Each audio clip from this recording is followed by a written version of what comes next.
हम लोग ऋग्वैदिक संस्कृति के बारे में दोस्तों बात करने वाले हैं, जिसके बारे में जानना आप लोगों के लिए काफ़ी ज़्यादा महत्वपूर्ण और जानकारी वाला बात होने वाला है दोस्तों।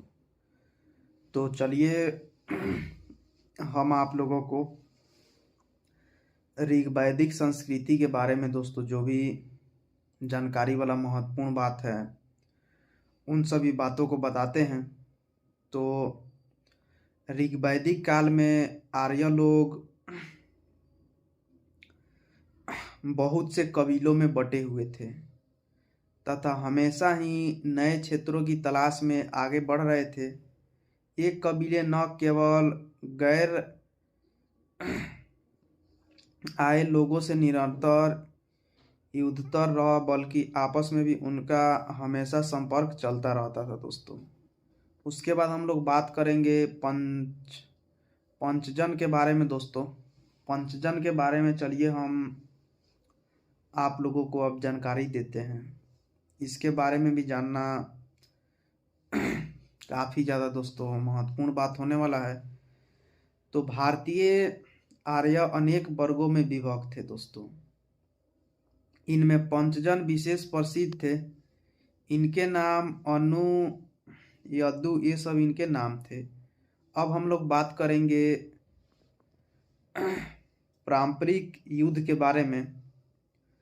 पारंपरिक युद्ध के बारे में दोस्तों अब हम आप लोगों को महत्वपूर्ण जानकारी देने वाले हैं, जिसके बारे में जानना काफ़ी ज़्यादा महत्वपूर्ण होने वाला है।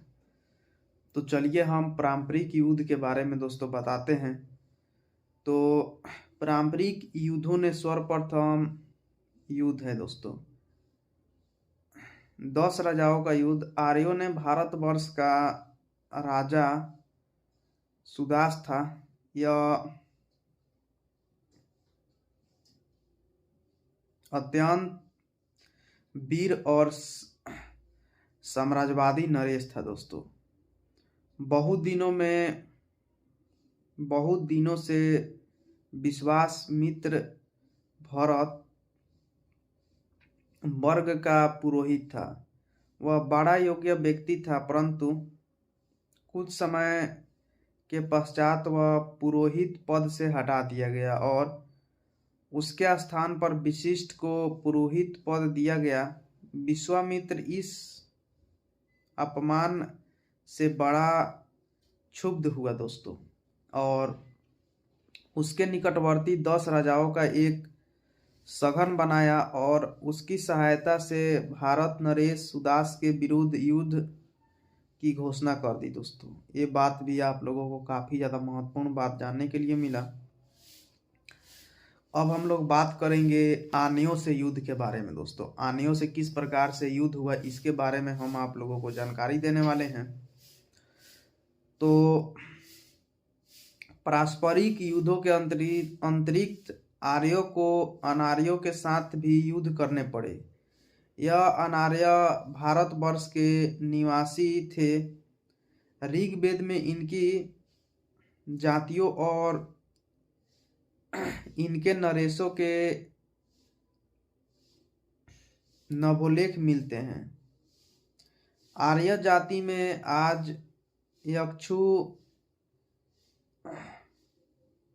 सिगरू ये सब मतलब थे दोस्तों। उसके बाद अनार्य राजाओं में विशेष उल्लेखनीय हैं। इसे सुदास ने पराजित किया था। इन नरेशों के अंतरिक समल्लर, धून और चुमरी आदि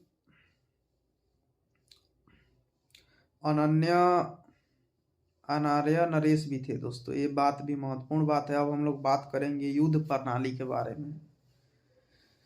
युद्ध प्रणाली के बारे में अब हम आप लोगों को दोस्तों जानकारी देने वाले हैं।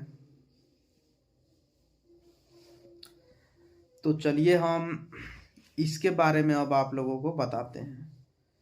तो आक्रमण अथवा उसकी संभावना होने पर वे अपने धन जन की रक्षा के हेतु विशिष्ट प्रकार से बने हुए दुर्ग में शरण लेते थे दोस्तों।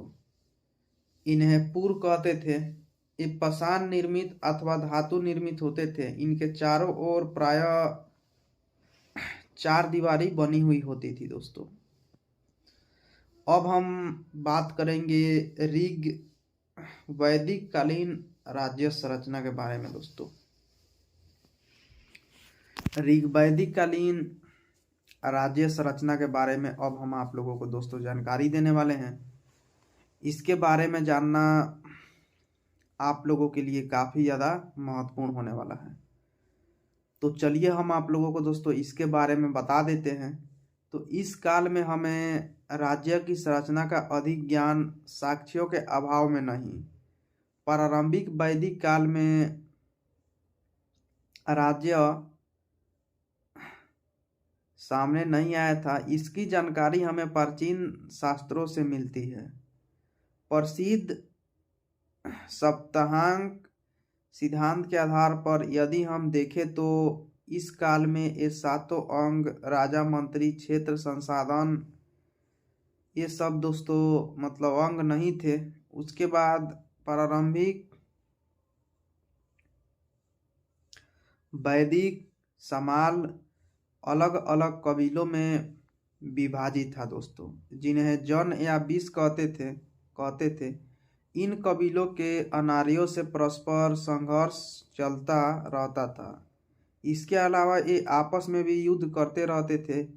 इस काल के प्रमुख कबील युद्ध तरकस्सु, अनु और पुरी इत्यादि थे। ये एक स्थान पर टिक कर निवास नहीं करते थे, बल्कि जगह जगह घूमते रहते थे। यानी लंबे असरे तक कहीं अस्थायी निवासी नहीं करते थे दोस्तों। ये बात भी दोस्तों यहाँ पे काफ़ी ज़्यादा महत्वपूर्ण जानकारी वाला बात जानने के लिए मिला। अब हम लोग बात करेंगे दोस्तों इसमें कुछ राजनैतिक इकाइयों के बारे में। राजनैतिक इकाइयों के बारे में हम आप लोगों को अब जानकारी देने वाले हैं। तो ऋग वैदिक काल में सामान्यतः राजतंत्रात्मक सरकार थी। राजन शब्द का उल्लेख ऋग वेद में अनेक बार हुआ। ऋचा में सिंधु प्रदेश के राजा का उल्लेख है तथा अन्य सरस्वती पर निवास कर रहे राजा चित्र का उल्लेख है दोस्तों।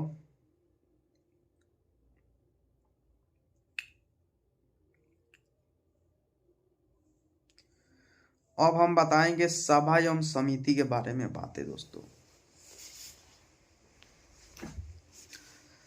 सभा एवं समिति के बारे में अब हम आप लोगों को दोस्तों महत्वपूर्ण बातों को बताने वाले हैं, जिसके बारे में जानना आप लोगों के लिए काफ़ी ज़्यादा जानकारी वाला बात होने वाला है। तो ऋग्वेद में सभा और समिति का अनेक बार उल्लेख हुआ है। सभा और समिति के विषय में विद्वानों में मतभेद। हिलब्रेंड का कथन है, समिति एक राजनीतिक संस्था थी तथा सभा उसका अधिवेशन स्थल। लुडवर्ड सभा को उच्चतर सदन तथा समिति को निम्न सदन का नाम देते हैं, परंतु ऋग्वेद में इस बात का प्रमाणित करने के उल्लेख कहीं नहीं मिलता। जिमर महोदय का कहना है कि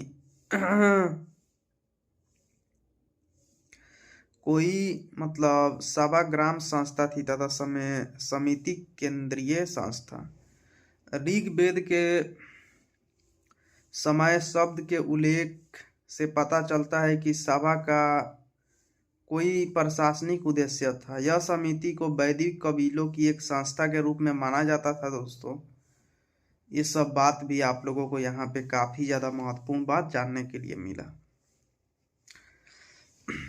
अब हम लोग बात करेंगे प्रशासनिक संस्थाओं के बारे में। प्रशासनिक संस्थाओं के बारे में अब हम आप लोगों को दोस्तों जानकारी देने वाले हैं। तो इस काल में संपूर्ण कार्य अनेक जनों में विभक्त थे। ऋग्वेद में उल्लेखित पंचजन उस काल के 5 महत्वपूर्ण कबीले थे। इसके अतिरिक्त अन्य छोटे कबीले भी थे। ऋग्वेदी में शब्द का उल्लेख अनेक बार हुआ है, जिसका उस काल की राजनीतिक संस्था में महत्वपूर्ण संस्था था दोस्तों। और सभी कबीलों के सदस्य मिलकर राष्ट्र तथा कबीलों के मुखिया का निर्माण करते थे। ये बात भी यहाँ पे दोस्तों आप लोगों को काफ़ी ज़्यादा जानकारी और महत्वपूर्ण बात जानने के लिए मिला। उसके बाद हम लोग बात करेंगे प्रारंभिक वैदिक कालीन समाज के बारे में। प्रारंभिक वैदिक कालीन समाज के बारे में चलिए हम आप लोगों को दोस्तों जानकारी देते हैं।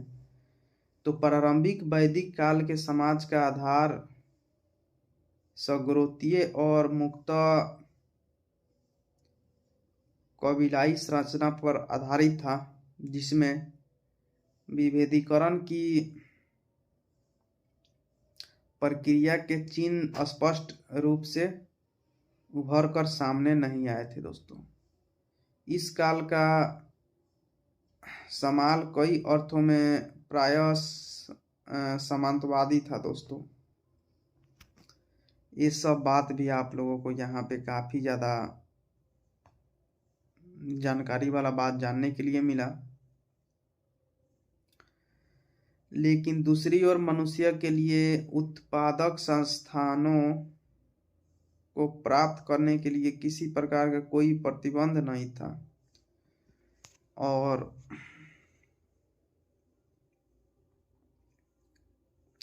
सामूहिक उत्पादन की महत्वपूर्ण इकाइयाँ थी। ऋग्वेद में जन और शब्दों का दोस्तों मतलब कई बार प्रयोग हुआ है। ये सब बात